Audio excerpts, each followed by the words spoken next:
The situation in China is very unusual, and it's unusual because counterfeiting is often protected by the local government, so that in many cases you have counterfeiters who are benefiting the local economy, and you have government officials who actually work together cooperatively with the counterfeiters to protect them against prosecution.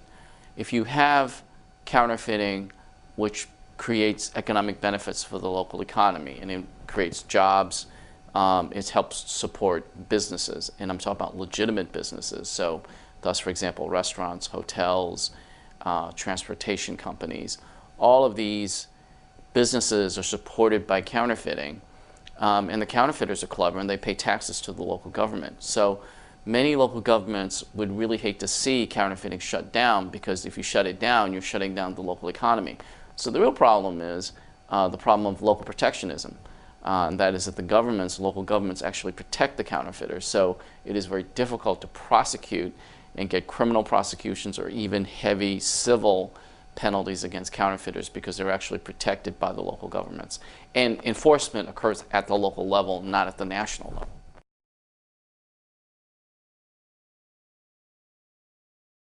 Counterfeit goods which come into the United States from China and from other countries come in under false documentation. So thus, for example, when you have ports of customs entry in the United States, and one of the largest is Los Angeles, a lot of containers come in, and the containers come in under false documents. The documents may say that the containers have toys, whereas the containers actually have counterfeit handbags. So a lot of that is smuggled in, and the U.S. Customs Department doesn't have the manpower to go and check every container. That would be absolutely impossible.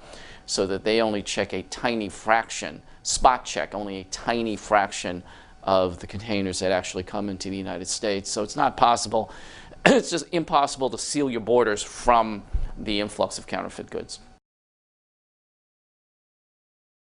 In my opinion, I think that there isn't a silver bullet, and I think that part of the problem today is that everybody is looking for the silver bullet that's going to create an immediate solution to the problem. That doesn't exist, and I think that the solution to the problem, if there is one that's going to take many years and perhaps even decades of education and of creating the right message for China and other countries that are engaged in counterfeiting. Now, the problem with such an approach that takes years or decades is that it is impossible to sell this approach to multinational companies, because they think in terms of next quarter, and they may think in terms of the third quarter, but they certainly won't think in terms of years.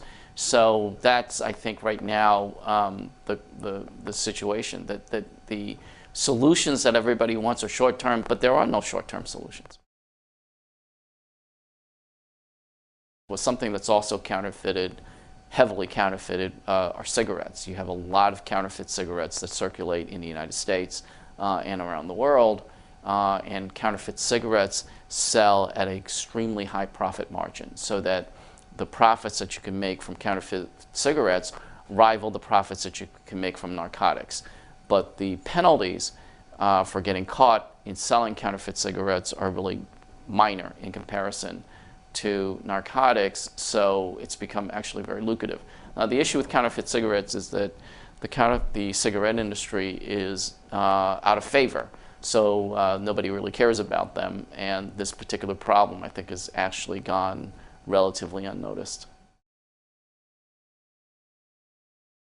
Traditionally, many companies, this is now 20, 30 years ago, many companies would pay bribes to government officials in order to obtain a government contract.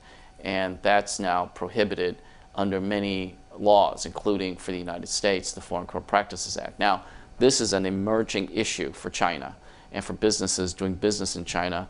The United States Justice Department is beginning to look at this much more aggressively, and we're going to see a sharp increase, I think, in prosecutions under the Foreign Corrupt Practices Act as the Justice Department cracks down on this.